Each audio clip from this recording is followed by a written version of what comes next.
Okay, we got another speaker here before lunch. So we all shop. Some of us enjoy it, some of us don't. I hate shopping, but I love new clothes. So I think we're going to hear a little bit about the retail world and shoppers. Dax Dassilva is our next speaker, and he's the founder and CEO of Lightspeed, reinventing the in-store experience for I-generation retailers and shoppers with innovative new software. I love this, that he started actually in the tech world as an apprentice at Apple at the age of 13. I mean, I was playing ball at 13. I wasn't working at a big company. And at 15, he created his first Mac-based software. His mission is to keep challenged, obviously, and the topic is going to be at the fastest growing company in Montreal. Give it up for Dax. Thank you. Thank you. Hi, everyone. So yeah, this is my first startup festival. I want to thank Philippe and the organizers for this great event. So I just want to give you a bit of sort of an idea of what we do. Our recent news was we recently took a $30 million investment from Accel. So we've sort of been under the radar for the 7 years that we've been in existence, and we've sort of surfaced in the local tech community after being very, very focused on what we've been doing. So we've sort of been a little bit of doing a little bit more local outreach and so on in terms of getting connected. Just want to give you guys a little bit of a background on sort of how we got to where we are. 7 years later, we've sort of been self-funded, bootstrapped for 7 years and grown organically. And sort of these are the numbers that we've kind of accumulated over the years. In 2011, we got ranked the fastest growing company in Quebec. We have about 10,000 retail stores around the world using Lightspeed.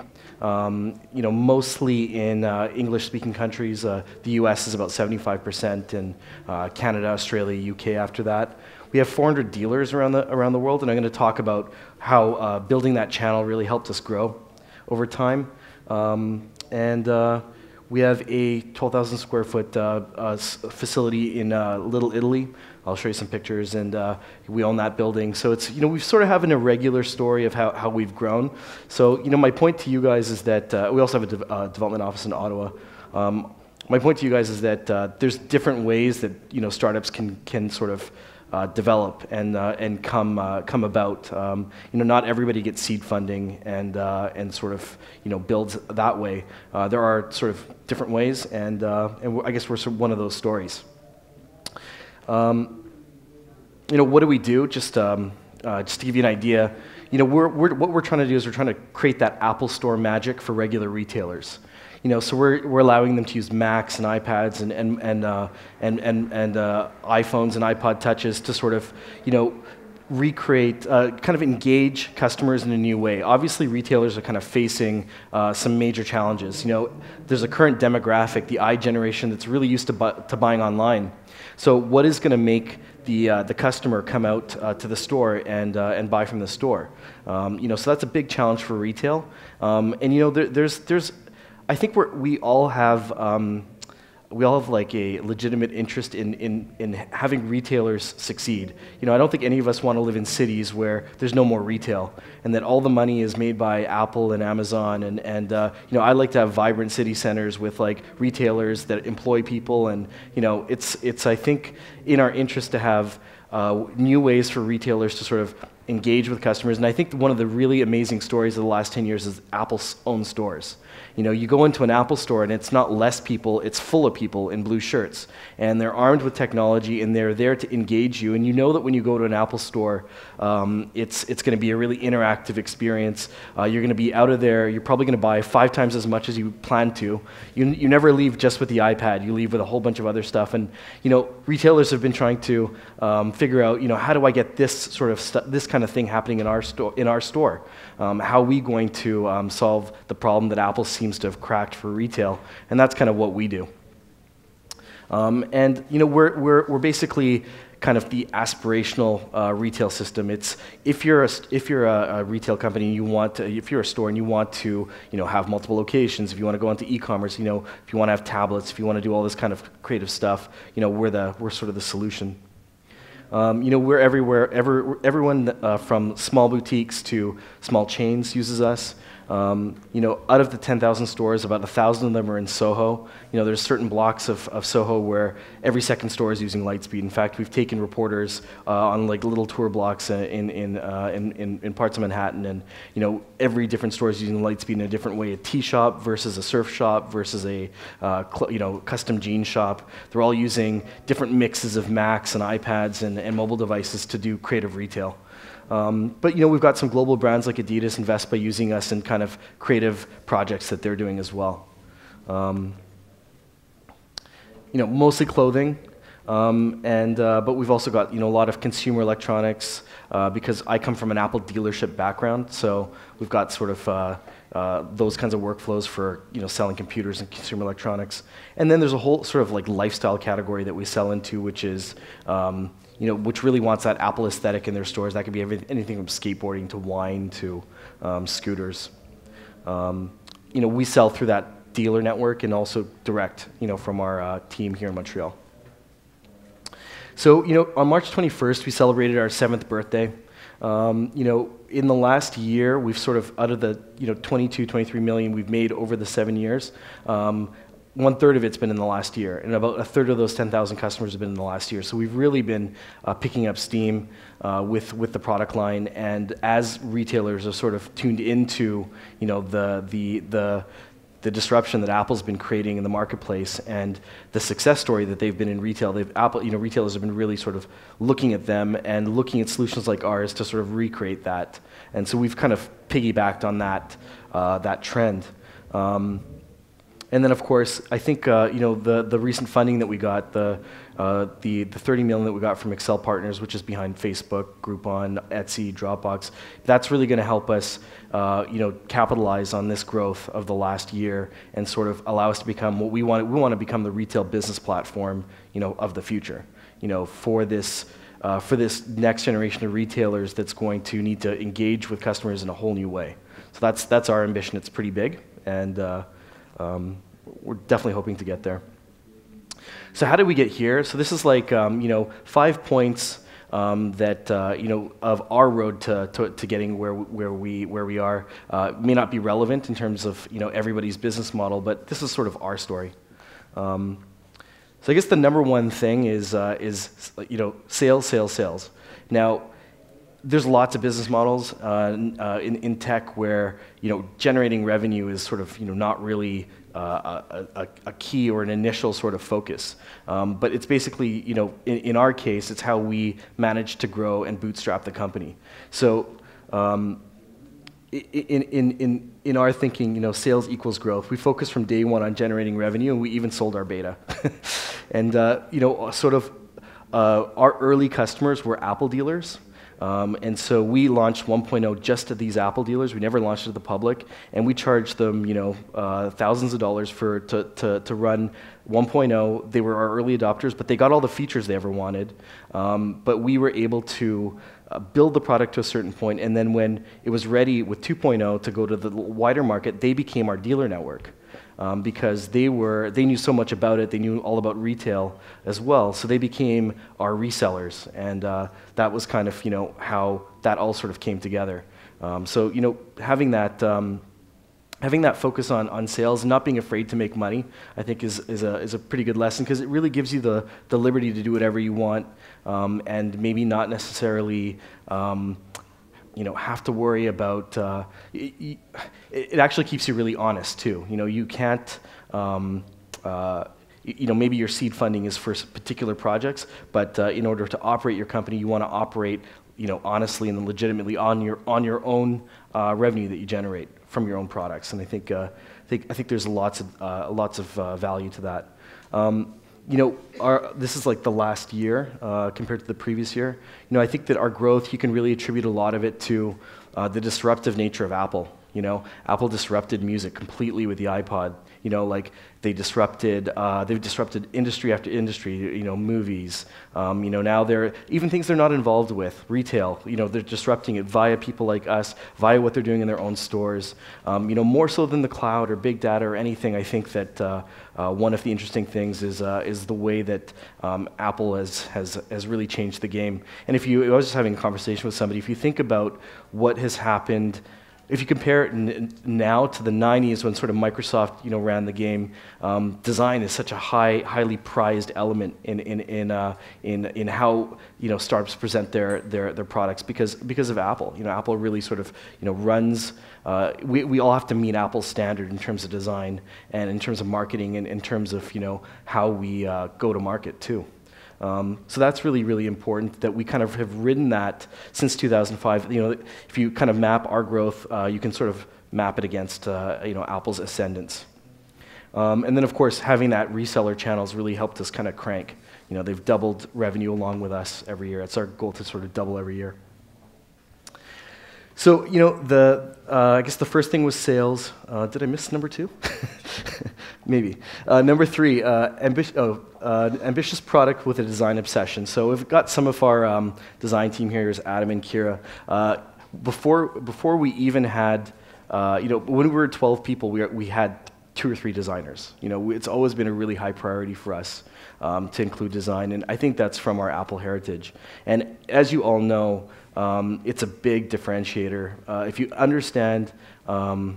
understand design, you can present your product in a completely different way, and you can sometimes mask. The first versions of Lightspeed weren't perfect, but they look great. So we always have had a really ambitious product line that sort of kind of reached far beyond probably what we should have gunned for.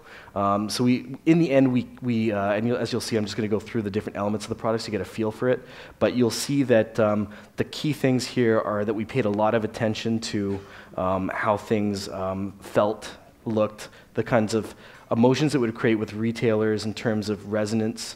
It really made them aspire to have something better for their stores and something that they felt like they could grow with, that had a lot of thought put into it. And so we had wanted something that was broad and something that was well executed and well designed. So even at the front counter, we've got this point of sale screen that's polished. Back office, even these screens here, we 3D rendered sort of an idealized store with a partner in Vancouver, so that retailers could really sort of visualize, in 3D, sort of what an ideal Lightspeed store running on Apple hardware is going to look like. So that's the back office. Our mobile POS was really interesting. We actually did this in collaboration with Apple, and Apple launched a product called EasyPay. In their stores, which is the little the Linear Pro credit card swipes, and they'll scan things with you, and it's sort of interactive shopping. Well, Apple came to us in 2009, and they said, this is a perfect extension for Lightspeed. We've got it in our Apple stores, and we want you to build it for small business because we got people asking for this every day. So that was something where building that relationship with the mothership really kind of paid off.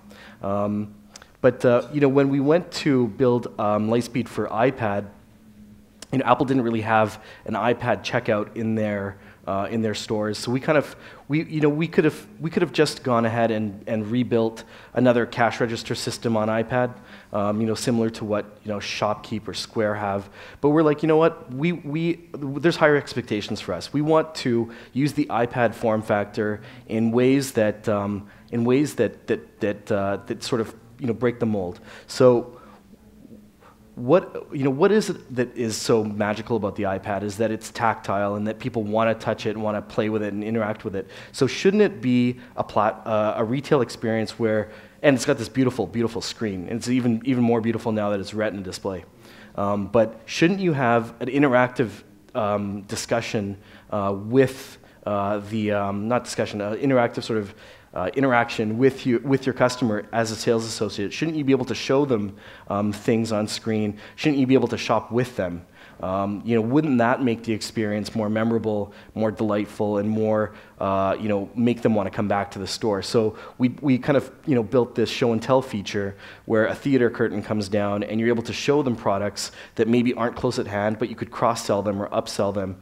And here we've got our iPad, Lightspeed for iPad, running at a store in Soho called Saturday Surf. And it's a really, really cool men's surf shop, apparel shop. So it's all these men's clothes up on the first floor, really, really tight, as in New York it always is, a really, really sort of tight space. They don't have a lot of space for counters. They don't want to waste a lot of space on having big computers on counters, so they use these. But they've got a whole basement full of surfboards. And they've always subjected their customers to leafing through these awful catalogs. But now, since they have show and tell, as they're selling people clothing on the top floor, they can actually show them the new surfboards that have come in downstairs, and they can swipe through different views of those boards, and they've actually sold $1,000 worth more of boards per week just by doing that. So sometimes you want to look at what competitors are doing. Like we looked at what competitors were doing on iPad, but we're like, you know what? Let's look at the form and let's really think about how that form could be really maxed. And what did Apple intend? What did they create when they created the iPad? They created something that everybody wants to touch and everybody wants to be involved with. It doesn't really make a lot of sense to have it only facing the salesperson and not have it be an interactive experience when it really begs to be. So, and then of course we have extensions for e-commerce, multi-store, and API, and that's just, I included that because what we're really trying to do for retailers is be aspirational. They want to do all these extra things. They want to build on top of Lightspeed. They want to have multiple stores. They want to have e-commerce. So when you're designing your product, I think it's always good to plug into the aspirations of your customers, and I think that we try to do that. Make sure we plug into sort of their dreams of what they want to have in a store, and Apple does it so effectively. They use emotion, imagery to really sort of everybody aspires to have an iPhone. They don't really need one, or it's not necessarily, well, it is way more functional than other phones, but there's definitely an emotional, aspirational reason for people to want to have one.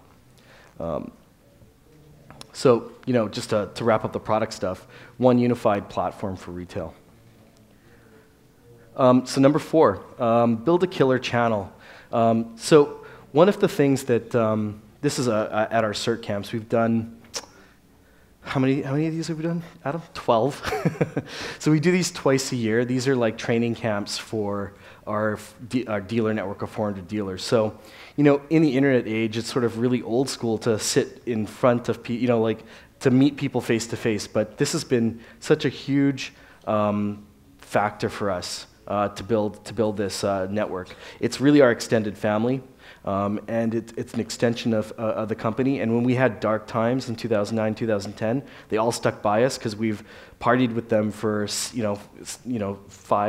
it would have been 5 years at that point, and bonded with them. And I think that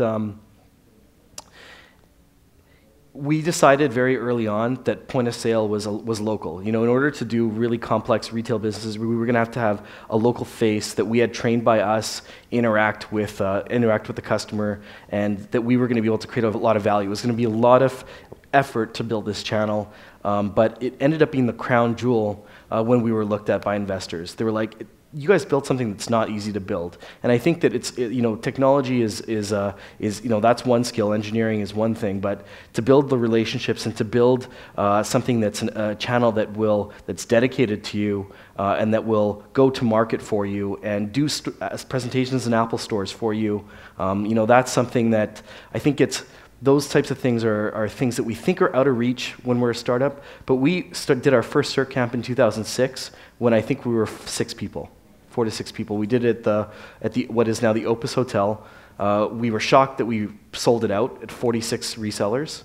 And the reason we did that is because just before I started Lightspeed, I went to an open-based conference, a database conference in Maui. It was an amazing conference, and it cost way too much money. But the founder of that company said, if I had done this conference in year 1 as opposed to year 11, I'd have a totally different company today. And I said, well, I'm doing my conference in year 1. I'm not gonna wait 11 years to interact with my channel. So the human element, and just as you're seeing in this conference, the human element is something you can't ignore just because you can tweet and share things on social media. That's not really interacting in real life. And so this was our last camp in Dallas. It was about 130 people. And these camps have become more about them than about us. It's about them building their businesses. Some specialize in e-commerce, some specialize in reporting, some are senior people. They like being the senior people. They've been around forever, and they like being, the sort of the elder sort of statesmen, stateswomen of the community. So it's more about them than it is about us teaching them stuff. Most of these people know everything about Lightspeed inside and out. This is the one in Montreal, which we did at the Opus, and this is an SF at the W. And you know what? We actually lose money on these, but the amount of, it's a pep rally at the same time. People are so pumped after these events. And it also, the other amazing thing, and one of the reasons we do it in Montreal as well, is so that our actual employees see the global reach of our company. Because you're in your office and we're in our little bubble. We don't realize there's people all over the world selling the software, and they're very excited to do it. So we can get very focused on doing tech support for the unhappy customer and not see the energy that's out there with the resellers and what's happening out there in the market, with our product. Sometimes you see the negative because we're sort of putting out fires in the office often, right? So here's the next one, is win the trade show war. And this is a little bit old school too. Like, why do we need to go to a trade show? Why do you need to spend the money? So we kind of got addicted to these, and we sort of built like taller and taller booths every year. So I think the latest iteration of our booth is 30 feet high. So we did Macworld for 4 years, and then we did NRF for another 3. And what these trade shows are, and it's almost like a 3-day ground war. Where nobody really knows how big of a company you are, but you can win with design. You can win with all sorts of different strategies. It's a psychological psyops operation to some degree, and it's so strategic. You may not get a big bump of sales if you're going in it for that reason. You may be disappointed, but you might come out of it positioned in the eyes of customers, potential resellers, investors, media, analysts. You might come out of it regarded as a completely different company, and so it's been hugely, hugely valuable for us. And I think that there was a couple of key things that when we sort of engaged with our investor, sort of in discussions. One of the things was they came to a CERT camp in Dallas. That was the last thing, and the valuation of the company went up because they saw the value of that channel. But before that, they met us at NRF, and they saw our booth, and how we presented ourselves. I'll show you that one. They saw us versus the Microsofts and the Oracles and the NCR, and they were like, okay, well, these guys are clearly the future, and those guys are trying to figure it out, and they probably never will, So it's being at these sorts of things that it may not be amazing for everybody, but I think there's value in it. So worth spending the money, I think. And then finally. Company culture, it comes from the top, It's something that permeates through the whole. This is us when we opened our new office last year. We're quite a bit more people than that now, but you kind of set the example for the whole company, how hard the company works, for you set the direction as well, and I think that. It's funny that over time you realize that the weaknesses of the company and the strengths of the company actually mirror your own. Everything that I'm good at, I find the company's typically good at, and everything where I'm a complete failure is the places where I've hired people. So you hire people better than you. You always want to hire A players. You don't want to hire people that aren't going to ever challenge you, or that that are going to intimidate you at some point, because that's a road to a pyramid of less and less talent. So what you're going to try to do is you definitely want to hire people that sort of make up for all of your lacking, where you lack, and that's how you build an organization that's well-rounded and can really kind of succeed. And then the other thing that you're really responsible for as the leader of the company is creating the atmosphere, the ambiance. So for us at Lightspeed, that means it's a little slice of heaven in Little Italy, where we've got this was our grand opening. We've got beautiful common areas. This is it in club mode.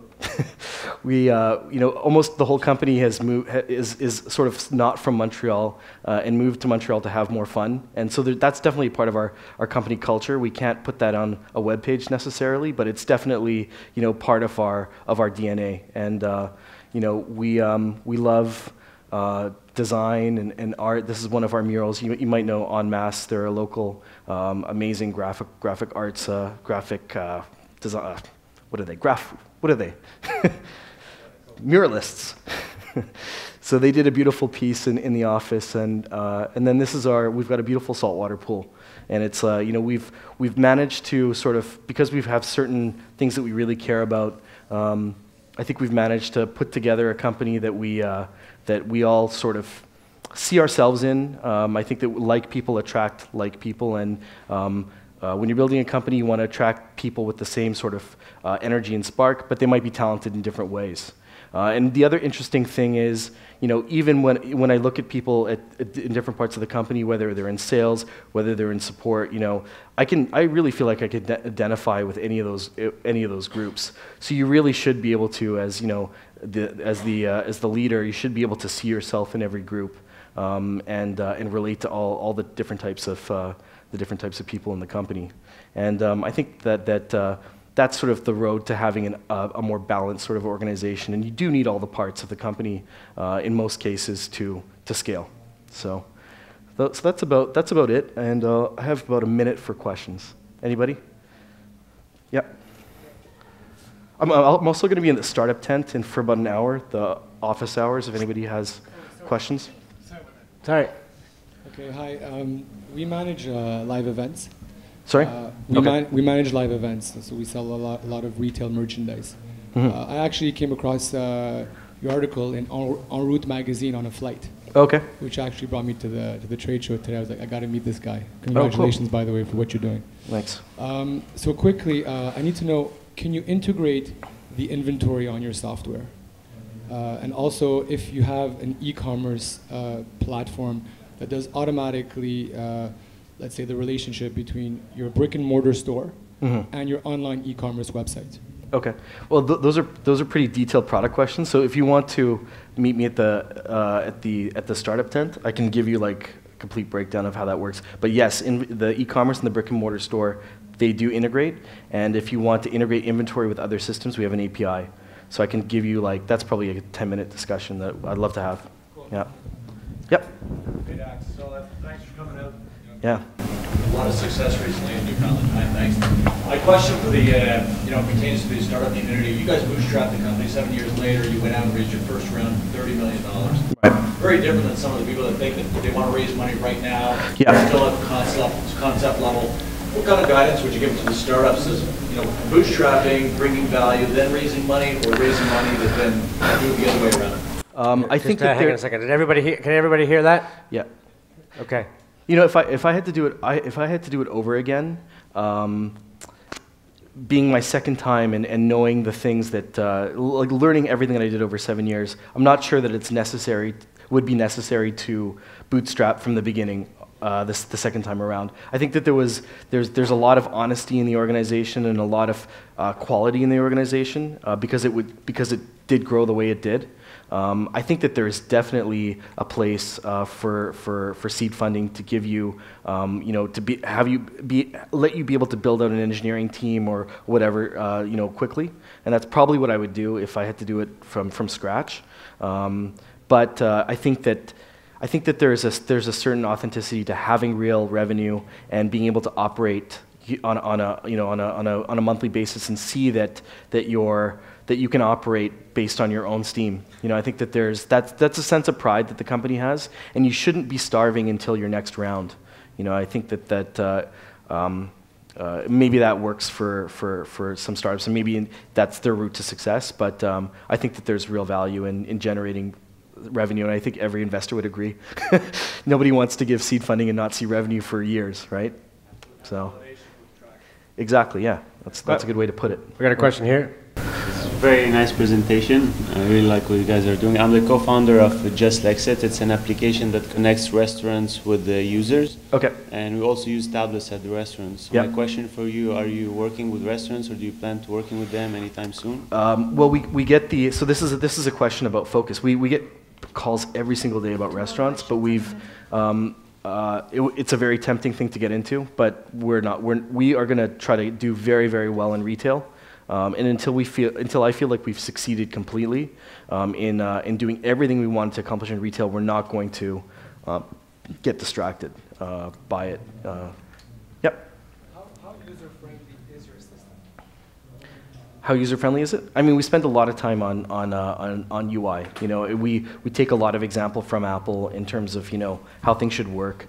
So I'd say that a lot of attention's paid to it. I think that there's some elements of it that we've gotten feedback that people love certain things more than other things in terms of the way the UI works.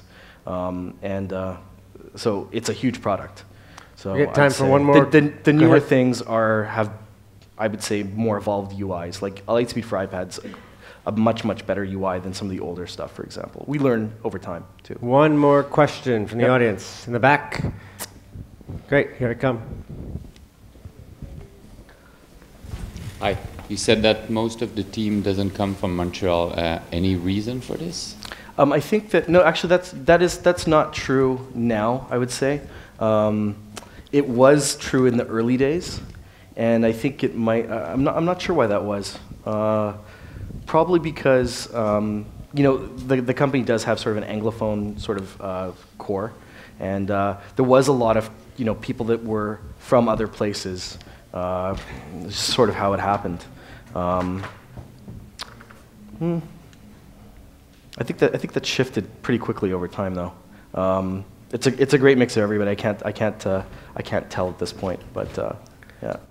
But it's definitely everybody's got that same sort of spark that I see in this city. You know, everybody's got that same sort of. There's a commonality there, for sure. And we only hire a certain type of person. Yeah. Fantastic. Let's Yeah, hear it thank for you. Dax. Well, hope to see you guys in the tent. Thank you.